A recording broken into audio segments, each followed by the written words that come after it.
Saudações, senhoras e senhores, aqui é Diogo Rafael Moreira do site controversiacatólica.com. A controvérsia de hoje é com o irmão Pedro Diamond, do Mosteiro da Sagrada Família, e a sua interpretação bastante peculiar da carta de São Leomagno a Flaviano, um documento patrístico importantíssimo e conhecidíssimo que, segundo a ótica do irmão Pedro Diamond, significa ou contém uma impressionante refutação da doutrina católica sobre o batismo de desejo e o batismo de sangue. Nessa nossa exposição, nós vamos demonstrar que, na realidade, a carta de São Leomagno a Flaviano nem sequer toca no assunto, do qual ele diz que há uma afirmação, uma declaração impressionante, até mais clara que o Concílio de Trento, que fala expressamente sobre a doutrina católica, sobre a justificação. Justificação, que é justamente do que se trata quando falamos se uma pessoa é salva com o desejo do batismo ou não. Então ele está dizendo que esta carta de São Leomagno a Flaviano é mais clara que o Concílio de Trento, e aí começam as mentiras. Porque não é? Não pode ser, porque ela nem sequer toca neste assunto. Escutou bem, meu amigo diamondista, você que segue os irmãos Diamond, você que assiste aqueles vídeos entusiasticamente, é isso mesmo.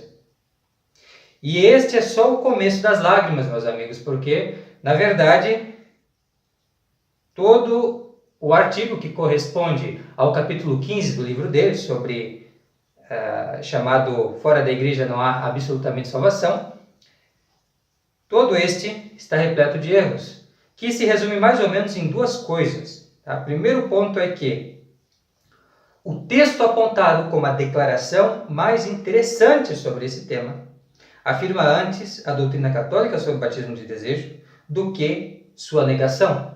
Na verdade, ele nem está falando sobre o batismo sacramental, que é o que o irmão Peter Diamond vai insistir com as suas próprias palavras, tapando a boca do leão, de Leomagno, e colocando as suas palavras no lugar.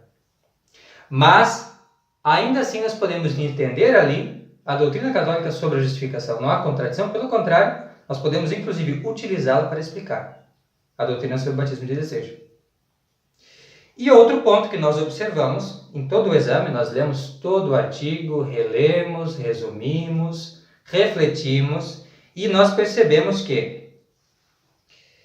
houve em todo ele o uso de técnicas de persuasão, exposição de credenciais, repetição constante e comparações impressionantes que servem mais como uma distração do que prova substancial de alguma coisa. Esta acusação é muito importante, porque se você utiliza técnicas de persuasão, como nós mesmos tentamos utilizar alguma retórica para tornar os nossos vídeos mais interessantes, mais claros, breves, não há problema algum nisso.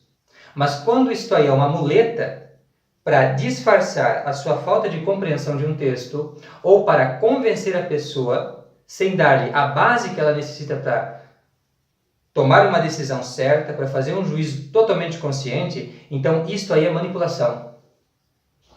Entende? Nós vemos isso muito nos vídeos dos irmãos Diamond, né? Tanto o Pedro, ou Peter, como o Miguel ou Michael, ambos utilizam isso de uma forma que não é certa, porque eles repetem, jogam com imagens, mas aproveitando que a pessoa que está vendo o vídeo não vai parar para refletir, para conferir notas, para examinar mais detidamente, assim eles conseguem persuadi-las muito facilmente, porém persuadi-las de algo errado, como é o caso aqui deste texto sobre a carta de Leomagno a Flaviano, em que Peter Diamond realmente erra, e é um erro atrás do outro, é uma coisa absurda. Então nós vamos ver aqui que o leão não falou pela boca de irmão Pedro Diamond. Ele não falou. Existe aquela famosa frase que o próprio Peter Diamond conhece, que é que Pedro falou pela boca de leão. Os padres do concílio de Calcedônia, quando ouviram esta carta a Flaviano, que comenta, eles disseram: Pedro falou pela boca de leão. Essa é a doutrina dos apóstolos. E nós, examinando esse texto do Mosteiro da Sagrada Família, do irmão Pedro Diamond, nós concluímos, opa, mas Leão não falou pela boca de Pedro, do Pedro Diamond. Não falou, porque quando era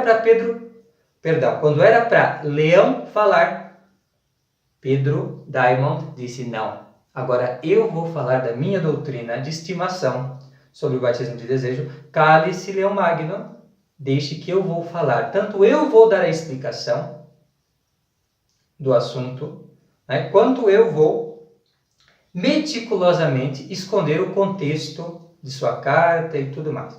Então, isto aí, meus amigos, é grave, muito grave. E qual que é a explicação que o Pedro Diamond dá no lugar de São Leão Magno? A explicação é a seguinte, ele fala assim, olha, nesta carta, em uma certa passagem, se diz que o espírito de santificação é inseparável da água do batismo. Ele pega esses dois conceitos, relaciona e diz assim, bom, se é impossível separá-los, né, o espírito da santificação, agora, atenção que é Pedro que vai falar. Pedro Diamond. Se o espírito da santificação significa, esse é um pressuposto dele, a justificação, ele diz que este termo só, ele sozinho ali, significa justificação, e a água do batismo significa o sacramento do batismo, então a conclusão lógica é que não pode haver este batismo de desejo, que é justamente um batismo, né, sem a água. Se a água do batismo é inseparável da justificação, que é o espírito de santificação, então é claro que não pode haver um batismo sem água. Isso não parece claro? Parece muito claro. Porém, nós podemos e devemos, na verdade, nos perguntar em que sentido que o Papa Leão Magno significou o inseparável. O que ele realmente quis dizer com isso, com este ser inseparável? Então, se nós vamos nos perguntar, o Papa Leão fala isto. Ele fala logo depois desta afirmação impressionante de que são inseparáveis. Mas esta passagem não aparece no texto do irmão Pedro Diamond. Ele oculta. E isto é grave. Até porque, no texto latino, nós lemos quia. Logo depois de explicar que é inseparável, quia, ou seja, pois. Ele está explicando em que sentido é inseparável. Pois, ele está dando a razão porque eles são assim inseparáveis. E este pois foi omitido, taparam a boca do leão e no lugar veio a boca do dragão, a boca do irmão Peter Diamond com a sua heresia de estimação, o batismo, o antibatismo, né, de desejo de sangue. Então aí nós temos uma triste figura. E o que Leão disse que Pedro Diamond não nos disse? Ele disse exatamente isso aqui. Pois a Igreja Católica vive de tal fé. Ac fide. Preste atenção, de tal fé. O sujeito aqui, que está relacionado com a passagem anterior, está falando de tal fé, um ato de fé. Então, essas três coisas aí têm algo a ver com um ato de fé, com um testemunho, certo?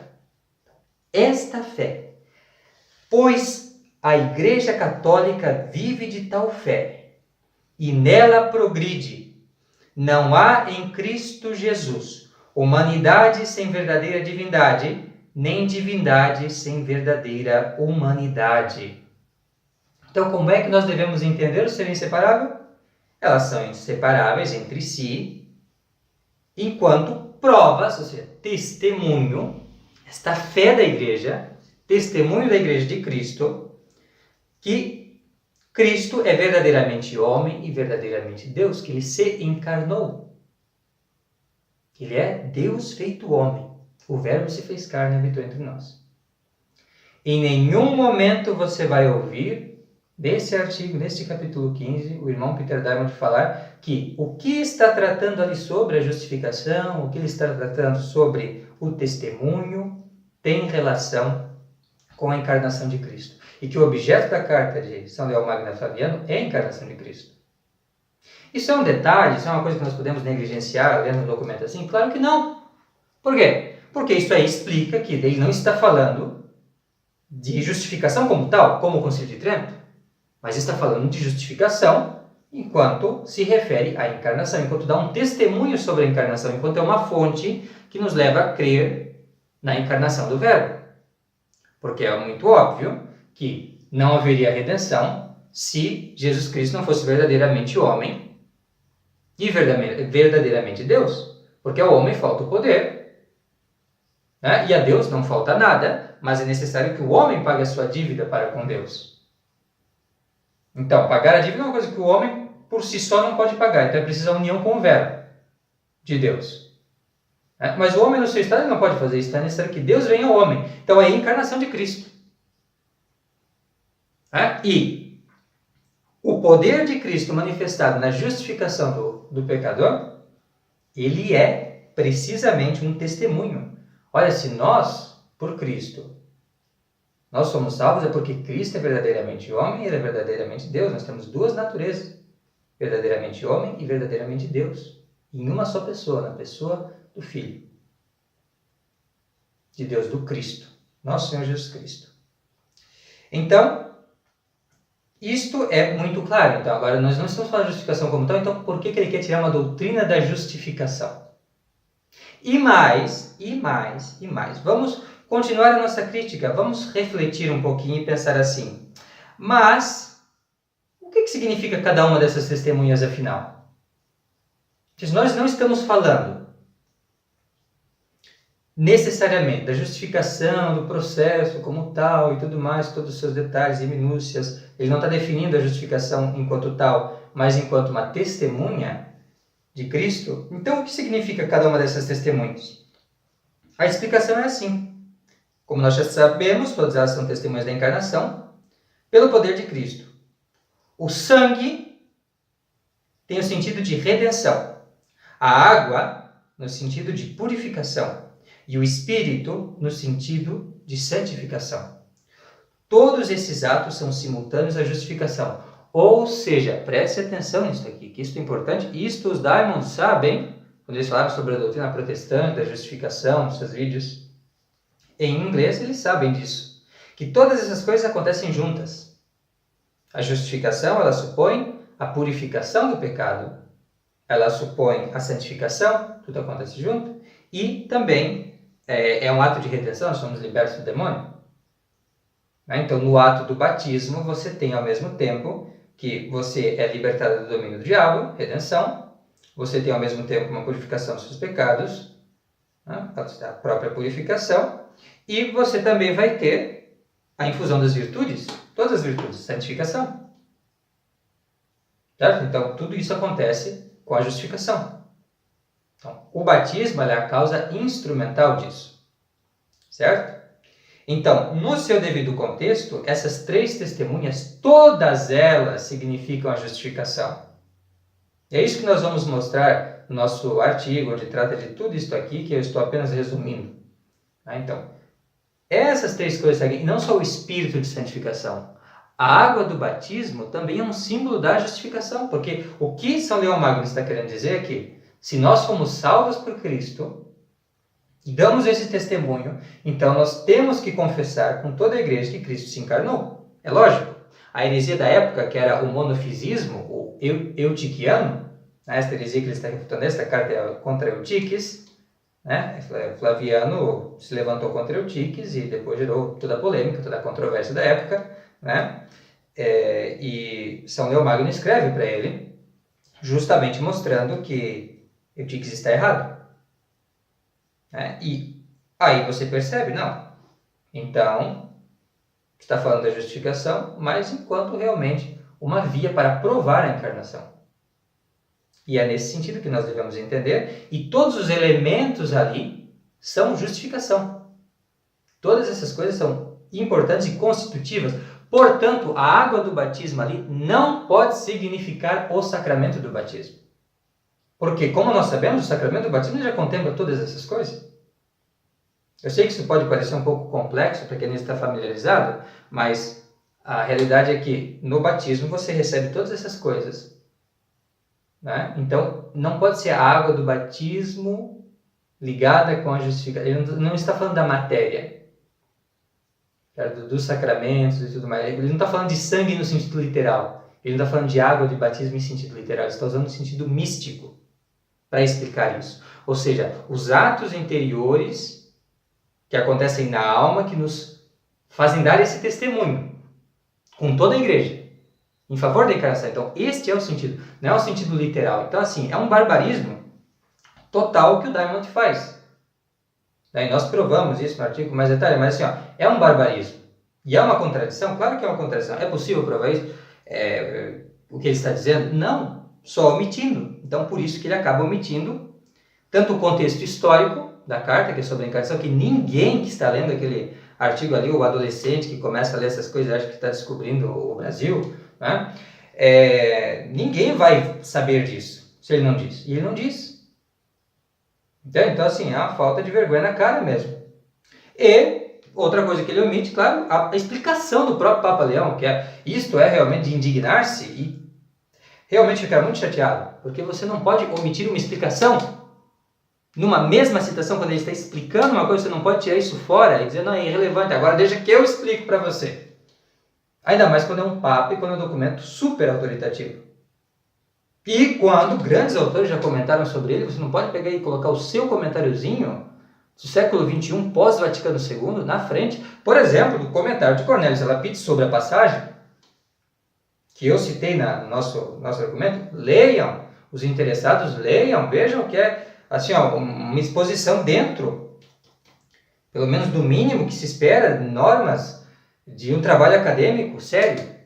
Ali está, e você tem, usando um comentador autorizado, de grande autoridade, usando todas as palavras do Papa São Leão Magno sem tirar nada. É isso aí que temos que fazer, né? E vamos prosseguir. Em que sentido, então? Se no sentido místico, né, conforme prova o nosso estudo, o significado é esse, não é o significado do sacramento, mas é o significado da purificação, o perdão dos pecados, operado por Cristo na nossa alma. Então, onde que eu posso entender o sacramento do batismo? Porque há um sentido legítimo dessas três testemunhas apontadas ali pelo Papa Leão que nós podemos entender como sacramento do batismo. E qual que é? É no sentido alegórico, quando a água ela é uma alegoria do batismo, baseado, como sempre, no sentido literal da passagem. Então, assim, a água, para simplificar aqui, né, no sentido alegórico, é significado assim, juntamente com outros dois sacramentos que concorrem, que são santificantes e que também dão testemunhos do poder de nosso Senhor Jesus Cristo, que é a Eucaristia, que é o sangue, e a penitência, que é o Espírito, tanto que ela é dada como um sopro por Cristo aos apóstolos. Então, esse Espírito, ele seria o sacramento da penitência. Na mesma carta, São Leão Magno, ele emprega esse termo, essa linguagem alegórica, quando ele fala que do lado manado de Cristo, o sangue e água, então veio o que seria para a igreja o lavacro e o cálice. Então, nesse sentido, quando ele fala lavacro, ele está falando de batismo, de água, como nós entendemos, sacramento. Certo? E quando ele fala cálice, ele está se referindo à Eucaristia, as duas coisas juntas, que se fundam no sentido literal dessa passagem. Certo? Então, veja que interessante. Então, aí você tem. E é interessante que São Leão Magno, ele se refere, nesse sentido alegórico, realmente ao sacramento do batismo de uma forma inequívoca, e os Daimons, novamente, omitem, não aparece. No nosso texto ali nós apresentamos a versão dos Daimons e depois apresentamos a nossa mais longa, com tudo o que falta. E aí vocês podem ver realmente quem está com a verdade. Tá? Mas isso é muito claro. Não tenho que dizer, meus amigos, isso aí é trapaça. E, além do mais, a gente pode tirar aí uma prova adicional do batismo de desejo. Tá? Se nós entendemos que o sacramento do batismo, nesse sentido, no contexto das três testemunhas apresentadas pelo Papa São Leão, baseado em São João Apóstolo, né? Se nós entendemos que elas significam, né, disposições interiores que Cristo opera na nossa alma, certo? Isso tudo é usado como causa instrumental no batismo, com certeza? Ninguém nega isso, mas todas as coisas, a santificação, a redenção e a regeneração, ou perdão dos pecados, tudo isso de uma vez, né? Então, se nós entendemos isso assim, nós temos que a contrição, que esta água, certo? esse ato de, o perdão de Deus vem o quê? Um coração contrito obtém de Deus o perdão. Isso nós vemos no Salmo 50. Certo? Essa confiança em Deus, essa desconfiança em si, essa pedir a Deus, a misericórdia de Deus, então, esta contrição perfeita da alma, nós vemos que esta água, é que nós pedimos que Deus venha e nos lave, nos purifique dos nossos pecados, então esse reconhecimento dos nossos pecados, e pedir a Deus, e Deus que vem e não falha, isso diz o Salmo 50, Deus não vai falhar um coração contrito. Então, isto aí, é possível fazer um ato interior, um ato de contrição perfeita, e é possível mesmo se isso for ardente, mas isso tem que ser ardente, isso tem que ser caridade, isso tem que ter motivo no desejo extremo da união da alma com Deus. Então, tem que ser algo muito forte. Então, esta contrição perfeita, que é caridade ardente, isto pode obter o pecado, isto pode obter o perdão, mesmo antes de receber o sacramento. Mesmo antes de receber o sacramento. Então, isto é importante. Isto é a doutrina de Trento sobre a questão do batismo do desejo. Sem a fé não é possível salvar-se. Certo? Sem a fé não é possível salvar-se. Isso diz Trento também. Mas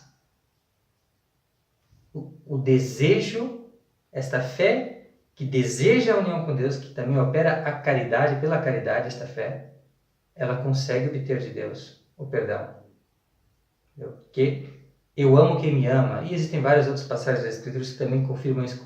Pecados são perdoados pela caridade. Então a caridade ela opera isto.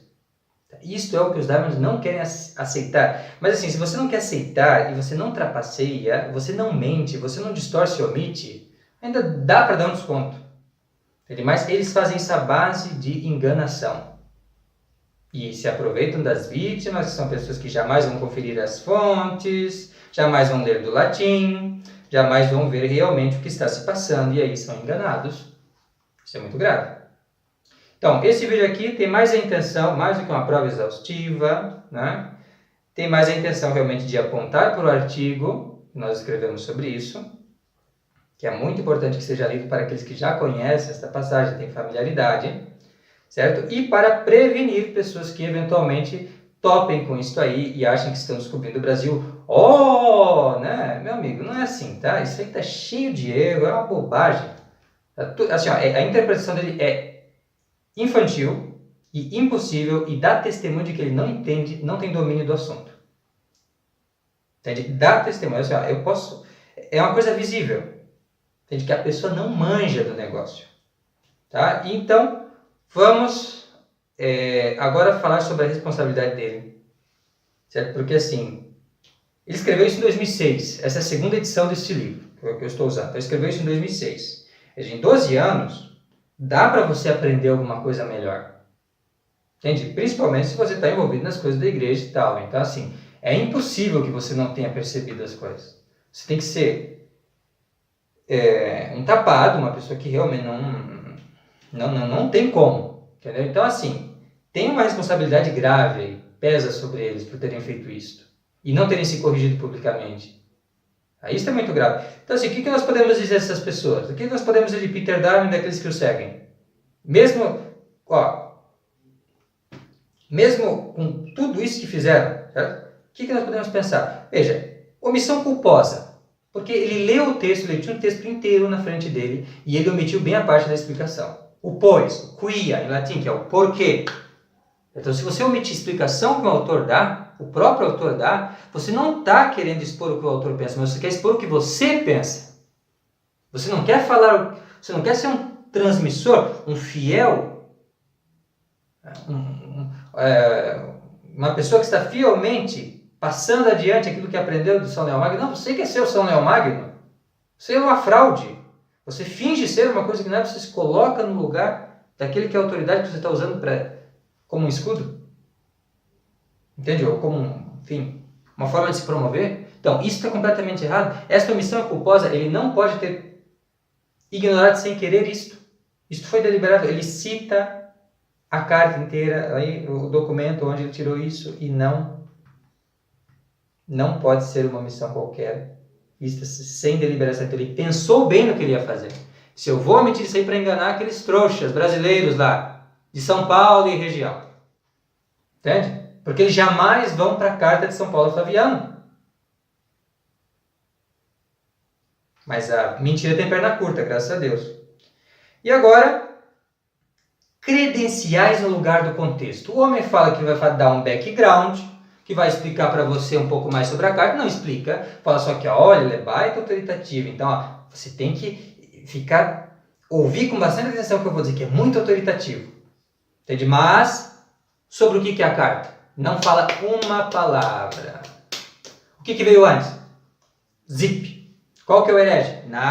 Não fala nada. Ele só fala das credenciais. Por quê? Porque ele quer usar isso aí para persuadir e não para esclarecer. Convencer e não esclarecer. Isto é o Mosteiro da Sagrada Família em um resumo.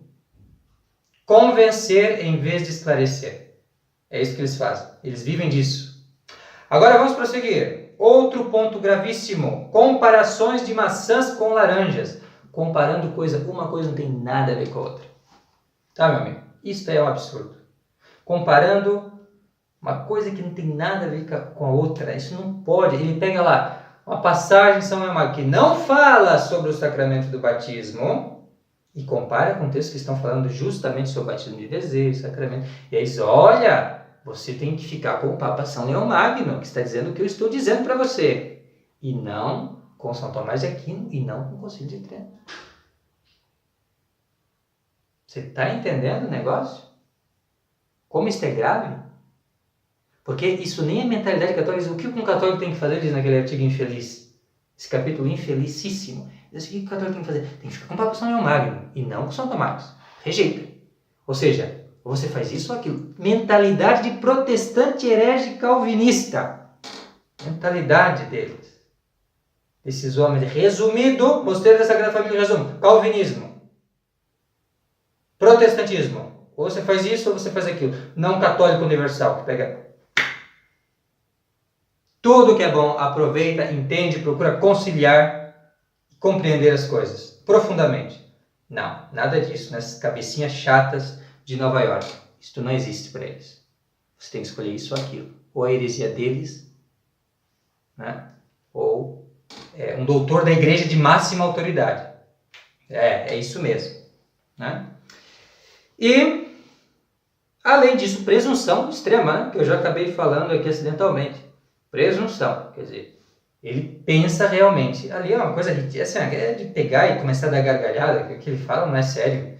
Gente, fala, não, essas pessoas, esses santos, esses doutores, esses mega teólogos autoritativíssimos que a igreja tem, que estudaram a vida toda, entendeu? Que sabiam grego, latim, hebraico, aramaico, de trás para frente. Esses eles não entenderam.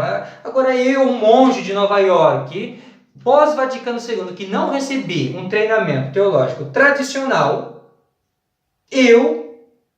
euzinho, tenho mais entendimento do que eles e eu descobri. Então, meu amigo, se você não é um trouxa completo, você vai perceber que você está sendo testemunha, né, da presença de uma pessoa que tem uma mentalidade herética, entende? E extremamente temerária. Compreende? Então assim, abram o olho, tá? Abram o olho, cuidado com os Diamond, que não são honestos e não se corrigem, né? Eles continuam no erro, esse livrinho está desde 2006. Muita gente já contribuiu, já mostrou que é tudo uma fraude, mas ó, não quero nem saber. Aqui está a minha pequena contribuição. Tá? Então, pelo amor, se você tem amor à verdade, você vai, pelo menos, começar, né, a criticar um pouquinho, um pouco de decência, né, um pouco de desconfiômetro, como dizem. Tem que ter um pouco, por favor. Então, espero que este vídeo tenha ajudado a abrir um pouco a sua mente, ver que existem outras possibilidades, entende? E que, na verdade, esse irmão Pedro Diamond, ele não é um custódio e um transmissor fiel da doutrina, do magistério da igreja. Pelo contrário, ele é um transmissor fiel da sua própria heresia e para isso Para que isso aconteça, ele é capaz de calar a boca de um romano pontífice e colocar no seu lugar a sua heresia. Então, isto aí é o irmão Peter Diamond e o capítulo 15, o capítulo 15 do seu livro sobre a salvação, né? Fora da igreja não existe absolutamente, aí vem a heresia já, né? Absolutamente salvação, sentido estrito. Assim como o Lutero, né? Justificação pela fé, ele coloca somente pela fé. Então é típico, olha, isso aí é protestantismo. Vocês não enxergam isso, meus caros tradicionalóides?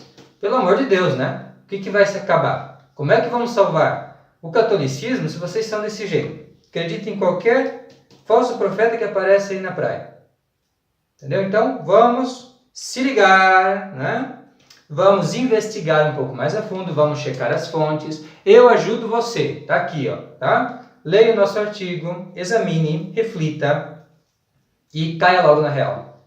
Está certo? Então, é isso que eu teria a dizer sobre Peter Diamond e a sua interpretação peculiar e absolutamente falsa, isto sim, absolutamente falsa, sobre a carta de São Leomagno a Flaviano. Muito obrigado pela audiência, obrigado por ter ouvido a gente aqui. Fique com Deus, até a próxima, tchau, tchau.